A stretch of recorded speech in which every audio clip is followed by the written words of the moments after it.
بسم الله الرحمن الرحيم إن الحمد لله نحمده ونستعينه ونستغفره من يهده الله فلا مضل له ومن يضلل فلا هادي له وأشهد أن لا إله إلا الله وحده لا شريك له وأشهد أن سيدنا ونبينا وحبيبنا وشفيعنا وقرة أعيننا محمدا عبده ورسوله صلی اللہ تبارک و تعالی علیہ وعلی آلہ واصحابہ وازواجہ وذریتہ وبارک وسلم تسلیما کثیرا اما بعد فاعوذ باللہ من الشیطان الرجیم بسم اللہ الرحمن الرحیم یا ایہا الذین آمنوا من یرتد منکم عن دینہ فسوف یأتی اللہ بقوم یحبهم ویحبونہ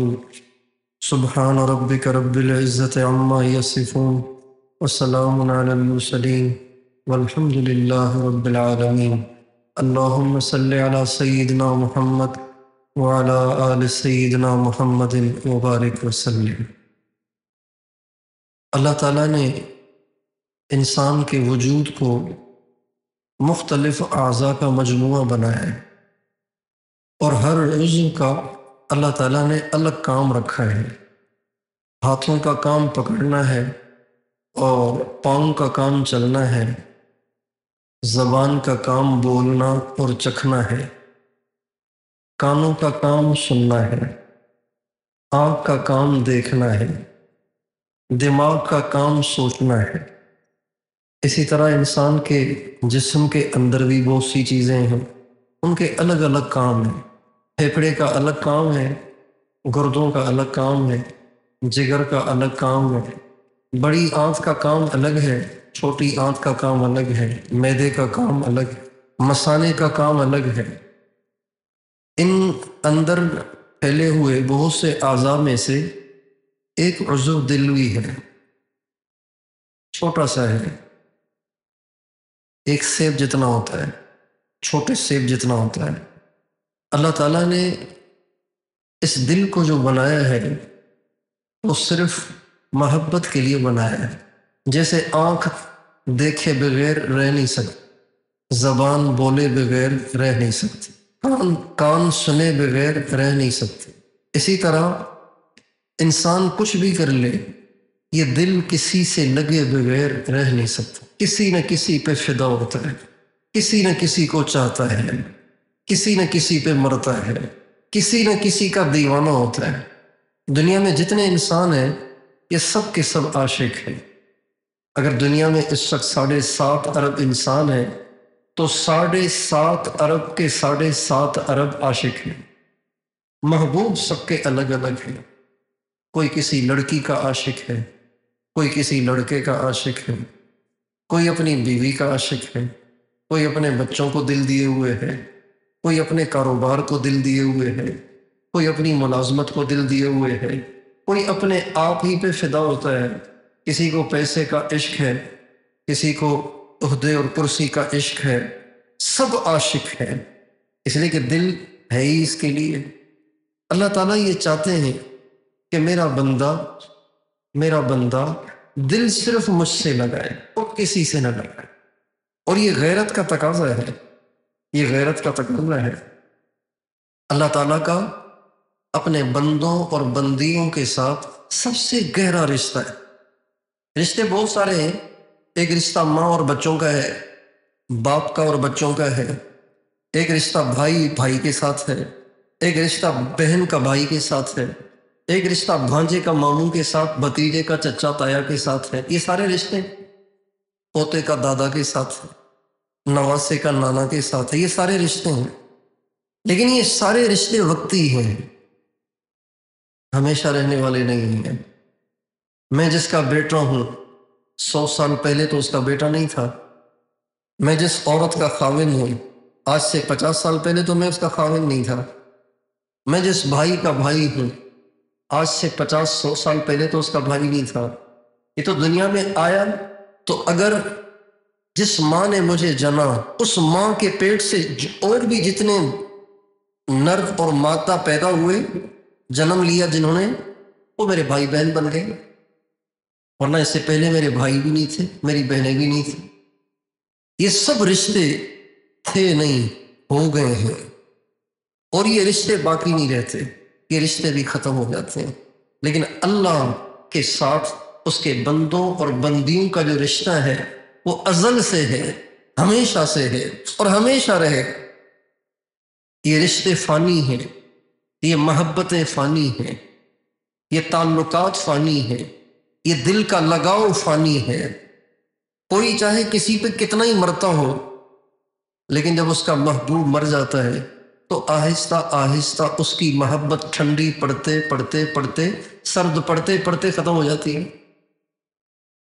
ہمارے حضرت مولانا طارق جمیل صاحب کے بیٹے کا جب انتقال ہوا تو ایسے لگ رہا تھا کہ مولانا فوت ہو جائیں گے، ایسی ان کی کنڈیشن تھی۔ اور جوان بیٹے کا مرنا واقعی بڑا زبردست دکھ ہے، اللہ سب کو بچائے۔ ہمارے بزرگ تھے امام ربانی قطب العالم مولانا رشید احمد صاحب گنگوہی رحمۃ اللہ علیہ، ان کے جوان بیٹے کا انتقال ہوا۔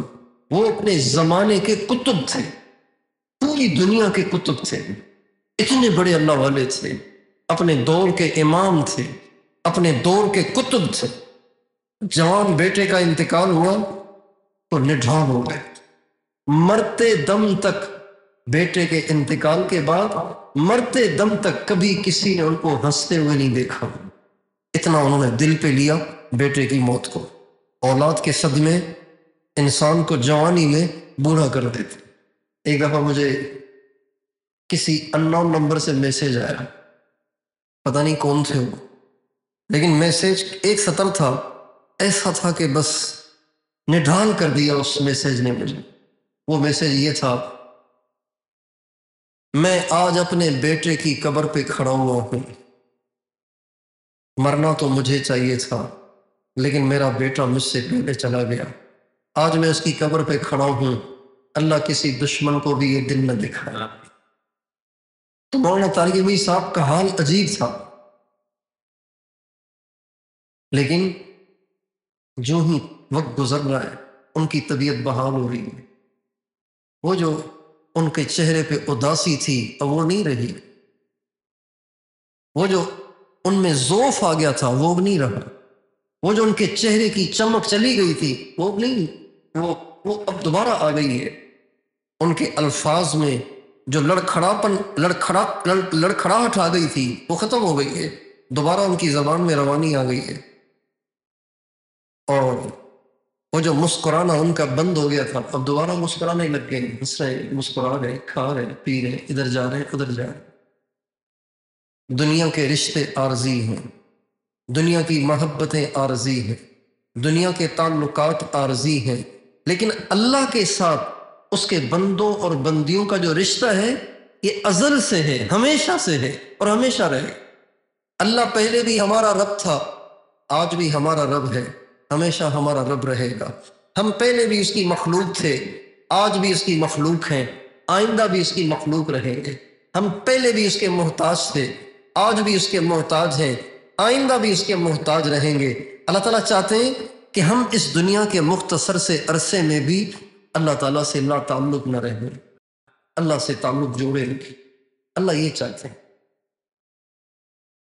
اور اس تعلق میں اللہ تعالیٰ کی چاہت اور منشا یہ ہے کہ میرے بندے کا سب سے زیادہ تعلق مجھ سے ہو، مجھ سے زیادہ کسی سے تعلق نہ ہو۔ چنانچہ اللہ تعالیٰ قرآن پاک کی ایک آیت میں غضبناک لہجے میں ان لوگوں کو تنبیہ کر رہے ہیں جو اللہ سے زیادہ کسی اور سے محبت کرتے ہیں، ان کو غضبناک لہجے میں تنبیہ کر رہے ہیں۔ اور اللہ تعالیٰ کے الفاظ بھی غضبناک ہیں، مضمون بھی غضبناک ہے اور انداز بھی غضبناک ہے۔ جب آدمی زیادہ غصے میں ہوتا ہے نا، اگلے سے بہت زیادہ دکھا ہوا ہوتا ہے تو پھر اس سے خود بات نہیں کرتا، دوسروں سے کہتا ہے اس کو کہو یہ ٹھیک ہو جائے، ورنہ میں ایسی ویسی کر دوں گا اسے۔ کہتے ہیں نا، بیوی سے کہتا ہے باپ جب بیٹے سے سخت ناراض ہوتا ہے، بیگم اس کو سمجھاؤ، اگر یہ ٹھیک نہیں ہوا تو میں ٹانگیں توڑ دوں گا، اسے ہاتھ اتار دوں گا اس کی۔ تو کسی اور سے کہنا کہ کہو ان کو، یہ لہجہ غضبناک لہجہ ہے، یہ بہت زیادہ رنجیدہ لہجہ ہے، دکھی لہجہ ہے۔ چنانچہ اللہ تعالیٰ فرماتے ہیں قل، اے نبی آپ کہیں ان سے کیا، ان کان آباؤکم و ابناؤکم و اخوانکم و ازواجکم و عشیرتکم و اموال اقترفتموها و تجارت تخشون کسادها و مساکن ترضونها احب الیکم من اللہ ورسولہ و جہاد فی سبیلہ فتربصوا حتی یأتی اللہ بامرہ واللہ لا یہدی القوم الفاسقین۔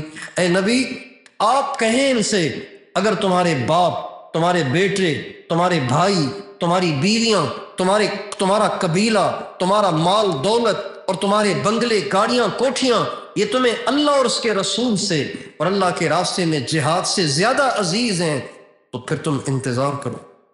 ترجمہ تو ہے انتظار کرو، لیکن ہمارے لہجے میں کہیں گے پھر ٹھہرو میں تمہیں دیکھتا ہوں، فتربصوا، پھر ٹھہرو میں تمہیں دیکھتا ہوں، واللہ لا یہدی القوم الفاسقین۔ ایسے فاسقوں کو اللہ ہدایت نہیں دیتا، ایسے فاسقوں کو اللہ سیدھا راستہ کبھی بھی نہیں دکھاتا، ایسے فاسقوں کو اللہ تعالیٰ کبھی ان کی رہنمائی نہیں کرتا، کبھی ان کو سیدھے راستے پہ چلنے نہیں دیتا۔ ایسے لوگ بھٹکتے ہی رہتے ہیں، یہ مطلب ہے اس کا، جو اپنے دل میں اللہ سے زیادہ، اللہ کے رسول سے زیادہ، اللہ کے راستے کے جہاد سے زیادہ کسی اور چیز سے محبت کرتے ہیں، ایسے لوگ بھٹکتے ہی رہتے ہیں، ذلیل ہی ہوتے رہتے ہیں، ہمیشہ حیران سرگردان ہی رہتے ہیں، ہمیشہ پریشان اور بے سکون ہی رہتے ہیں۔ اس لیے اللہ تعالیٰ نے نبیوں کو بھیجا ہے صرف انسانوں کے دلوں کا ڈائریکشن صحیح کرنے کے لیے۔ نبی آتے ہیں اور آ کے انسانوں کے دل کا قبلہ ٹھیک کرتے ہیں، کیونکہ انسان ہے نا، کمزور ہے، دنیا میں رہتا ہے تو دنیا کے خوبصورت چہرے دیکھ کے انہی کا گرویدہ ہو جاتا ہے، اور ہرے بھرے باغات دیکھ کر اور چمکدار سڑکوں پہ پھسلتی ہوئی، چلتی ہوئی، دوڑتی ہوئی گاڑیاں دیکھ کر، بڑے بڑے بنگلے دیکھ کر، وزیروں اور بادشاہوں کا پروٹوکول دیکھ کر متاثر ہو جاتا ہے، پھر اس کو بھی اس کا شوق لگ جاتا ہے۔ تو اللہ تعالیٰ نبیوں کے ذریعے سے انسانوں کو یہ بات سمجھاتا ہے، انسانوں کے دلوں کا رخ اس طرف کرتا ہے کہ دل لگانے کے قابل نہ کرسیاں ہیں، نہ عہدے ہیں، نہ عزت کا سامان ہے، نہ کوئی انسان ہے، نہ کوئی خوبصورت چہرہ ہے، نہ کوئی گورا چٹا چہرہ ہے، نہ کوئی سمارٹ انسان ہے، بلکہ دل لگانے کے قابل صرف وہ ذات ہے جو ہر عیب سے پاک ہے۔ بھائی محبوب ایسا ہونا چاہیے جس میں فالٹ نہ ہو، جس میں کوئی نقص نہ ہو، جس میں کوئی خرابی نہ ہو۔ محبوب تو ایسا ہونا چاہیے۔ کسی کالے بھجنگ سے کسی نے محبت کر لی، ساری دنیا کہے گی پاگل ہو گئے، کالا بھجنگ آدمی تم اس سے اتنا پیار کر رہے ہو۔ مایوس سے عشق کرنا، مایوس سے محبت کرنا بھی معیوب ہے۔ محبت کی جائے تو اس سے کی جائے جو ہر عیب سے پاک ہے، ہر عیب سے پاک، اس میں کوئی خرابی ہے ہی نہیں، اور دنیا میں ایسا تو کوئی بھی نہیں جس میں کوئی خرابی نہ ہو، ایسا تو صرف اللہ ہے۔ اور اللہ نے اپنے محبوب کو بھی بے عیب بنایا، اللہ بھی بے عیب، اللہ کا محبوب بھی بے عیب، صرف یہ دو ہستیاں اس قابل ہیں کہ ان سے محبت کی جائے، اور مطلق محبت نہیں، شدید محبت، دیوانگی کے درجے میں محبت۔ اللہ سے محبت کتنی کرنی ہے؟ دیوانگی کے درجے میں۔ چنانچہ اللہ تعالیٰ ایمان والوں کا ایک وصف، ایک صفت قرآن مجید میں بیان کرتے ہیں اور فرماتے ہیں والذین آمنوا اشد حبا للہ۔ ایمان والے جو ہوتے ہیں نا، یہ اللہ پاک سے شدید ترین محبت کرتے ہیں، اللہ پاک کے بس دیوانے ہوتے ہیں، وہ اللہ کے عاشق ہوتے ہیں۔ ہم اپنے نبی کے صحابہ کی زندگیاں پڑھتے ہیں تو ہمیں یہ آیت پھر سمجھ میں آتی ہے، اللہ سے شدید محبت کیسے ہوتی ہے۔ صحابہ کی زندگیاں پڑھنے سے، ان کے کارنامے پڑھنے سے، ان کی قربانیاں پڑھنے سے ہمیں اس آیت کی تفسیر سمجھ میں آتی ہے کہ ہاں شدید محبت کسے کہتے ہیں، شدید محبت کسے کہتے ہیں۔ حضرت خنسہ رضی اللہ عنہ کا واقعہ آپ سب نے سنا ہے۔ ماں ہے، اور ماں اپنے بچوں کے بارے میں کتنی حساس ہوتی ہے۔ وہ حساس ماں اپنے 4 جوان بیٹوں کو بٹھا کے یہ نہیں کہہ رہی جہاد میں جاؤ تو صحیح لیکن ذرا بچ بچ کے رہنا، یہ نہیں کہہ رہی، جو کہ مامتا کا تقاضا ہے، لیکن یہ نہیں کہہ رہی، بلکہ کہہ رہی ہے میرے بچوں آگے بڑھنا، زخم سارے سینے پہ سہنا، کوئی پیٹھ پہ نہ آنے دینا، اور 4 کے 4 اللہ کے نام پہ قربان ہو جانا، واپس نہیں آنا، میں تمہارا انتظار نہیں کروں گی۔ ایک ماں ایسے کر سکتی ہے؟ نہیں کر سکتی۔ ماں اپنے بچوں کو کہے کہ جان دے دو جا کے، یہ اس وقت ہو سکتا ہے جب اللہ پاک سے دیوانگی کے درجے میں محبت ہو۔ والذین آمنوا اشد حبا للہ، یہ آیت حضرت خنسہ پہ بالکل فٹ آ رہی ہے۔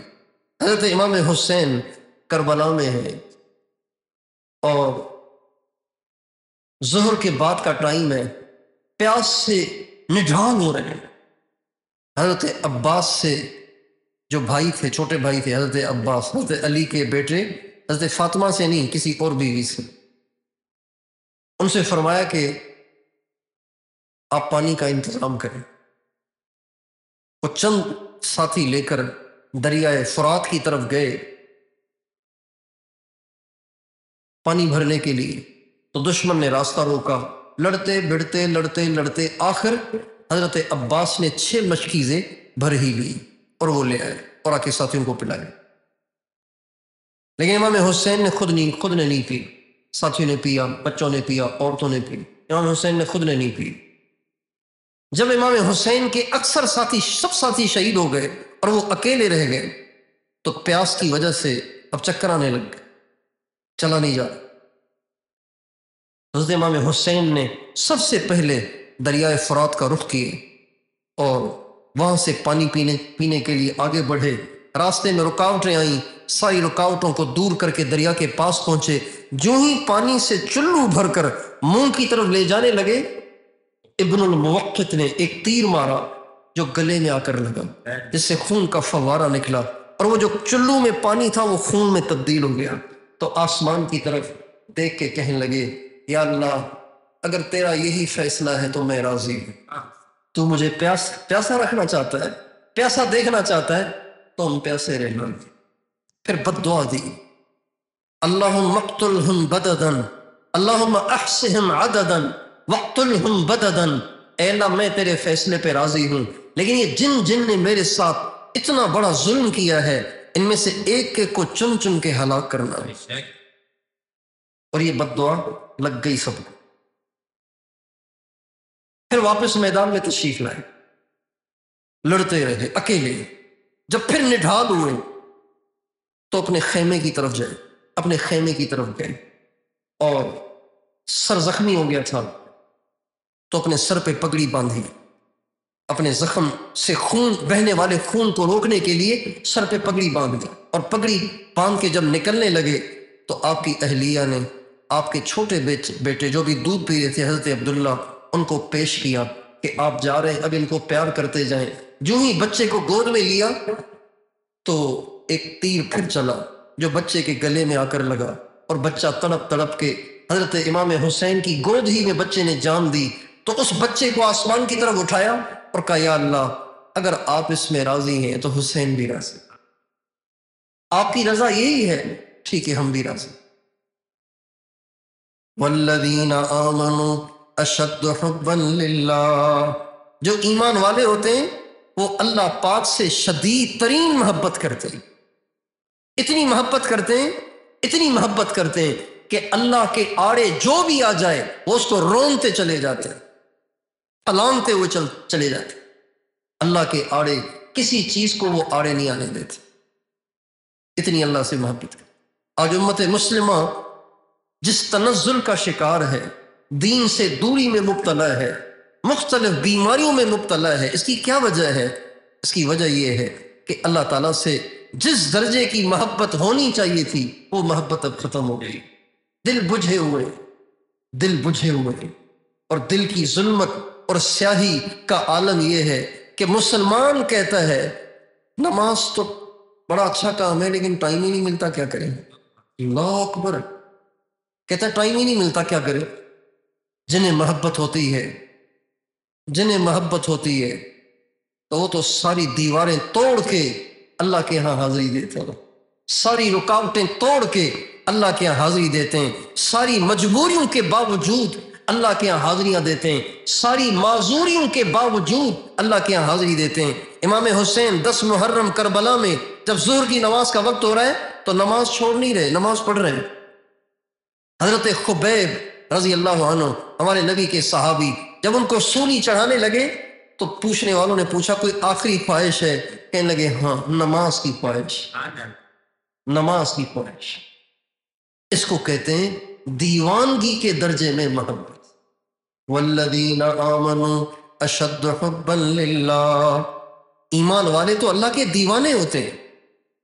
اور یہ محبت، اس محبت کا تقاضا، اس محبت کا مطالبہ صرف ان سے نہیں تھا، ہر مسلمان سے ہے، ہم سب سے ہے کہ ہم اللہ پاک سے اس درجے کی محبت کریں، اس درجے کی محبت کریں، اس درجے کی محبت کریں کہ سب سے زیادہ ہمارے دل میں صرف اللہ کی محبت ہو، بھرا ہوا وہ دل اللہ کی محبت سے بھرا ہوا ہو، لبریز ہو، سر سے لے کے پاؤں تک بھرا ہوا. ہمارے نبی نے اپنے ایک صحابی کے بارے میں فرمایا یہ سر سے لے کے پاؤں تک ایمان کے نور سے بھرا ہوئے ہیں، ایمان کے نور سے بھرا ہوئے. اور ہمارے نبی جب فجر کی نماز کے لیے نکلتے تھے نا، گھر سے مسجد کی طرف جاتے تھے، گھر سے نکلتے تھے تو یہ دعا پڑھتے تھے اللہم اجعل فی قلبی نورا وفی سمعی نورا وفی بصری نورا وعن یمینی نورا وعن شمالی نورا ومن فوقی نورا ومن تحتی نورا واجعل لی نورا وآذن لی نورا واجعلنی نورا. اے اللہ میرے دائیں بھی نور ہو، بائیں بھی نور ہو، آگے بھی نور ہو، پیچھے بھی نور ہو، اوپر بھی نور ہو، نیچے بھی نور ہو، میرے اندر بھی نور، باہر بھی نور، میری ہڈیوں میں، میرے گوشت پوست میں، میرے خون میں نور، میرے سارے وجود کو نور ہی نور کر دے. وہ نور کیا ہے؟ وہ اللہ سے محبت ہے. دل اللہ تعالیٰ نے صرف اپنی محبت کے لیے بنایا ہے.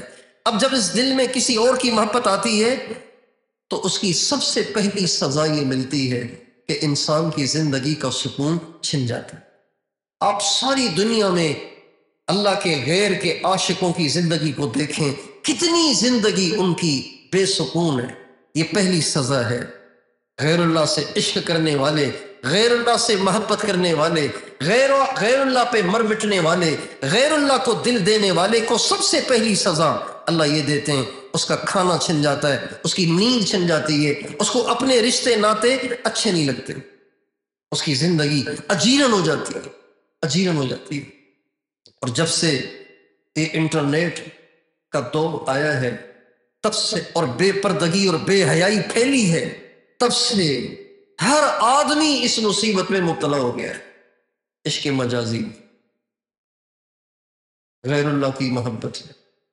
غیر اللہ کی محبت ایک کینسر ہے. غیر اللہ کی محبت ناسور ہے. غیر اللہ کی محبت دیمک ہے جو اندر سے کھا کھا کے انسان کو کھوکھلا کر دیتی. غیر اللہ کی محبت نجس ہے، ناپاک ہے، غلاظت ہے.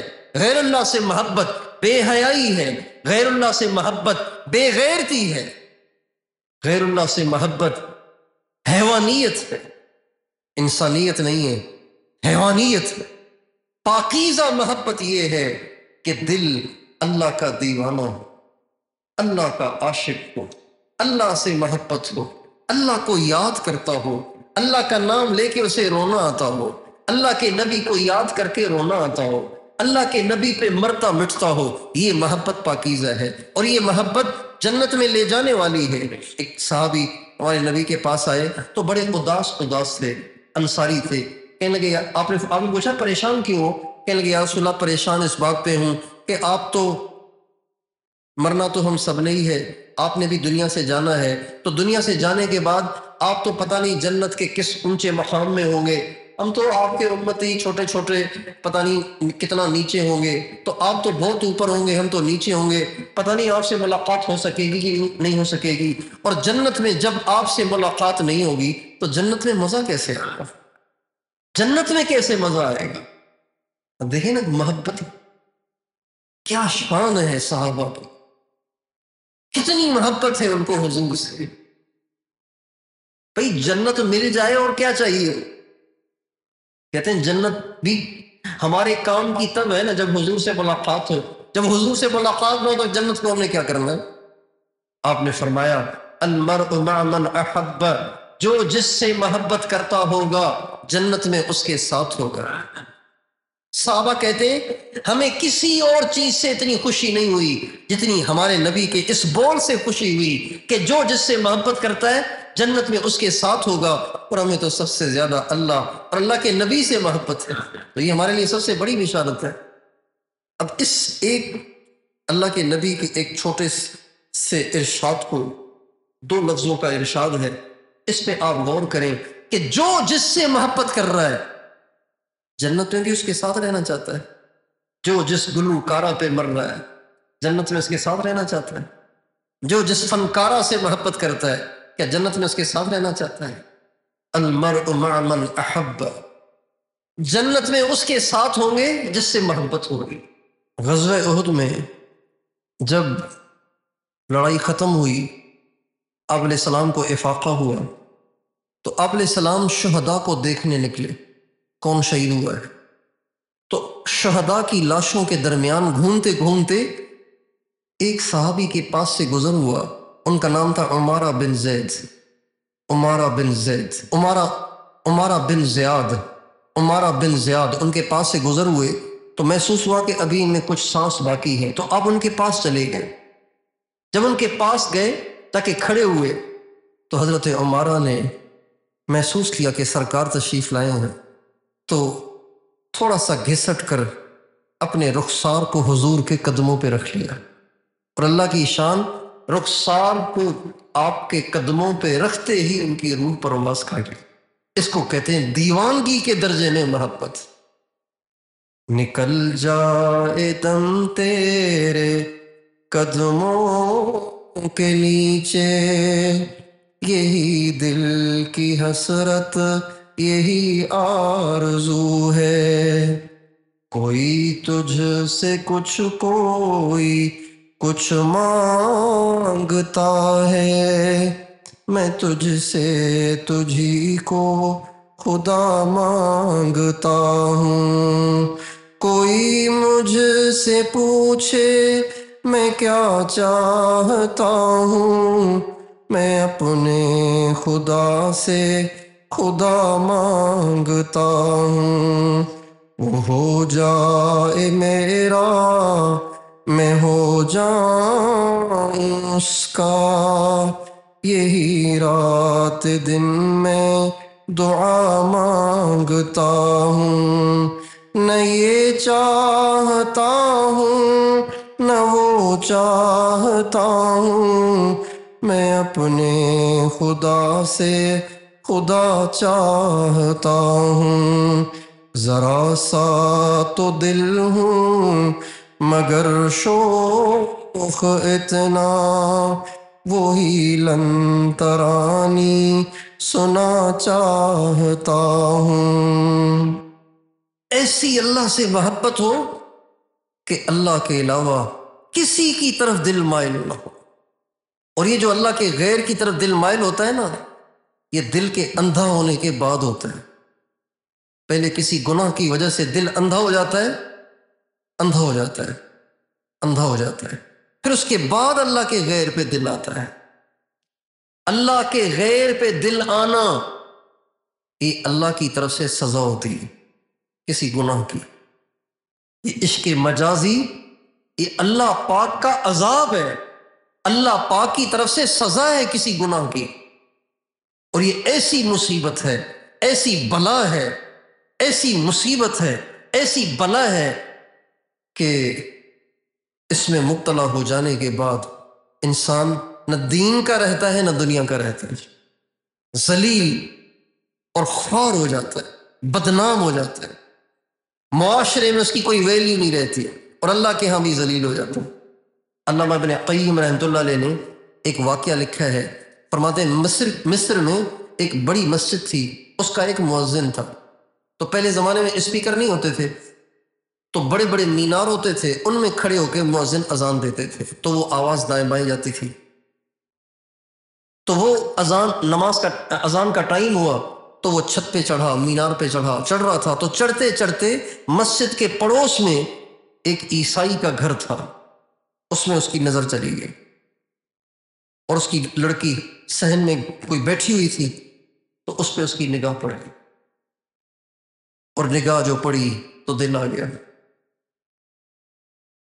علامہ ابن قیم رحمۃ اللہ علیہ لکھتے ہیں کہ جو ہی اس کی نظر پڑی اور وہ دیکھتا چلا گیا تو ایسا اس کا دل آیا کہ چڑھا تو تھا اذان دینے کے لیے، لیکن اذان دیے بغیر واپس آ گیا نیچے،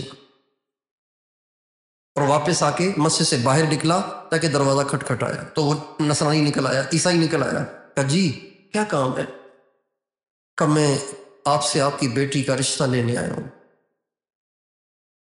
تو کیسے کرے گا میری بیٹی؟ تو نصرانی میں مسلمان، تو مسلمان میں نصرانی، کیسے رشتہ ہوگا ہمارا؟ جوڑ کیسے بیٹھے گا؟ کہ میں نصرانی ہو جاتا ہوں۔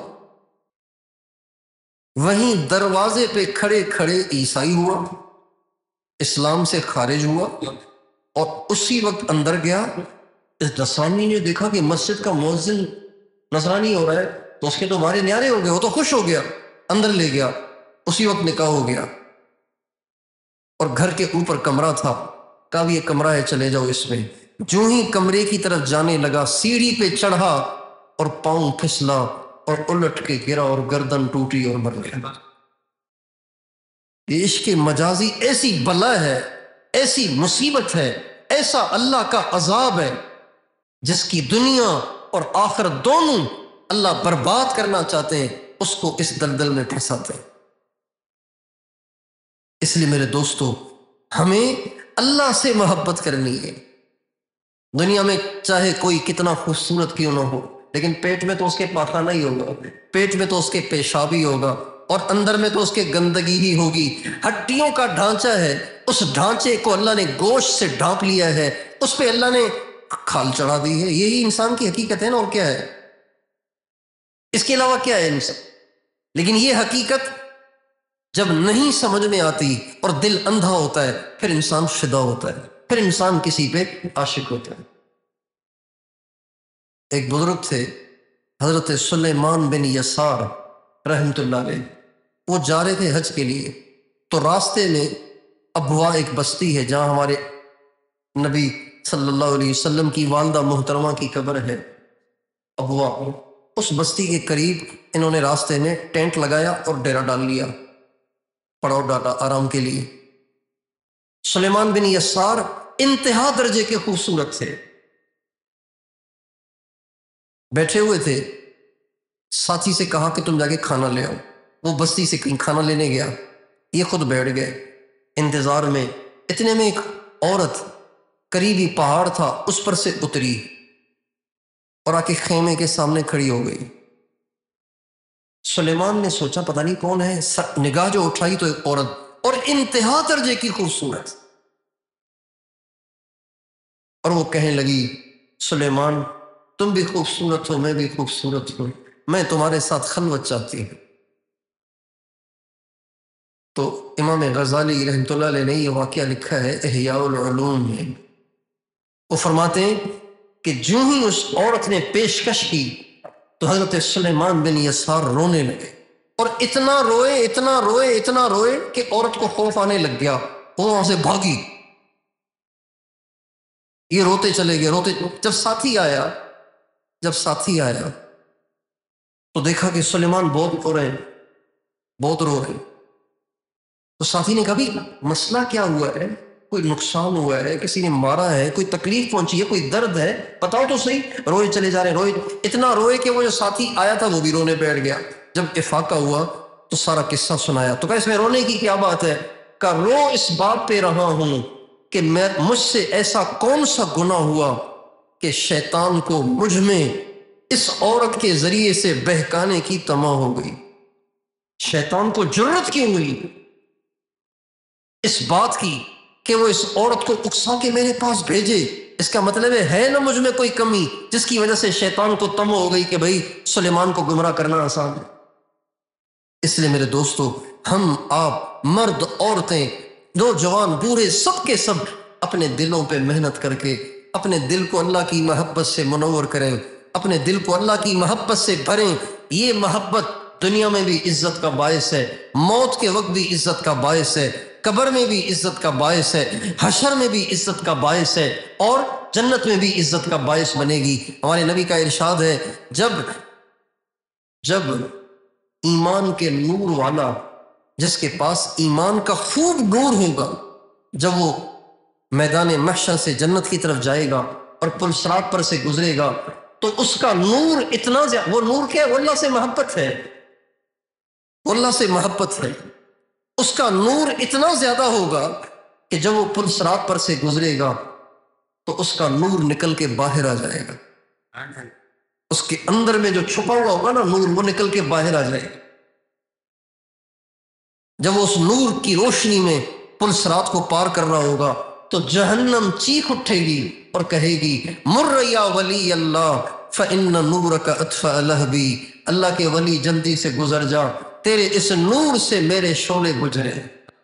اس لیے میرے دوستو، یہ وقت ہے، یہ چانس ہے، یہ موقع ہے کہ ہم اپنے دل کو اللہ کا دیوانہ بنائیں، اپنے دل میں اللہ کی محبت کو پیدا کریں، اللہ پاک کا عاشق بننے کی کوشش کریں۔ اور یہ اللہ کا عشق اور اللہ سے محبت یہ اہل اللہ کی صحبت سے آتی۔ اللہ سے جو محبت ہے یہ کسی دکان سے نہیں ملے گی، یہ کسی مدرسے میں پڑھنے سے بھی نہیں ملے گی۔ اللہ کی محبت اللہ کے عاشقوں کی صحبت سے ہی ملتی ہے۔ یہ ایک نور ہے جو سینے سے نکلتا ہے اور سینوں میں جاتا ہے، دلوں سے نکلتا ہے، دلوں میں جاتا ہے۔ اللہ تعالیٰ مجھے اور آپ کو اپنی سچی محبت عطا فرمائے اور غیر اللہ کی محبت کے مرض سے اللہ تعالیٰ ہم سب کو نجات عطا فرمائے۔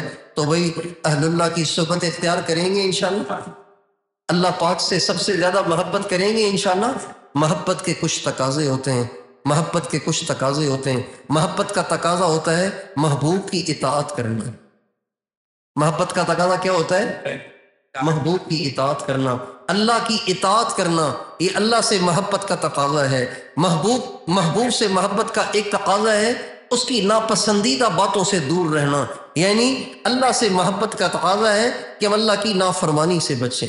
اللہ سے محبت کا تقاضا ہوتا ہے کہ محبوب کے پیاروں سے محبت کرنا۔ اللہ سے محبت کا تقاضا ہے کہ اللہ کے جتنے پیارے ہیں، انبیاء، اہل بیت، صحابہ، تابعین، تبع تابعین، مجتہدین، محدثین، علماء، اہل اللہ، جتنے بھی دنیا میں اہل اللہ ہیں ان سب سے محبت کرنا، یہ اللہ سے محبت کا تقاضا ہے۔ اور محبت کا تقاضا ہے محبوب کے دشمنوں سے بیزاری اختیار کرنا۔ محبوب کے دشمنوں سے بیزاری، جس سے آپ کو محبت ہے، آپ اس کے دشمنوں سے بھی بیٹھ رہے ہیں، گپے لگا رہے ہیں، دوستیاں لگا رہے ہیں، تو محبوب کو دکھ ہوگا کہ نہیں ہوگا؟ تو محبوب سے محبت کا یہ بھی تقاضا ہے کہ اس کے دشمنوں سے دشمنی کی جائے، اس کے دشمنوں سے بیزاری کا اظہار کیا جائے۔ اور محبوب سے محبت کا تقاضا ہے کہ اس کے لیے وقت نکالا جائے۔ محبوب سے محبت کا تقاضا ہے کہ اس کی رضا کے کاموں میں مال خرچ کیا جائے، اپنی جان خرچ کی جائے۔ یہ سب محبوب سے محبت کا تقاضا ہے۔ اللہ تعالیٰ سے محبت کے بھی یہ تقاضے ہیں۔ اللہ تعالیٰ ہم سب کو اپنے نبی کی سچی محبت عطا فرمائے اور اس محبت کو ساری دنیا میں پھیلانے کی توفیق عطا فرمائے۔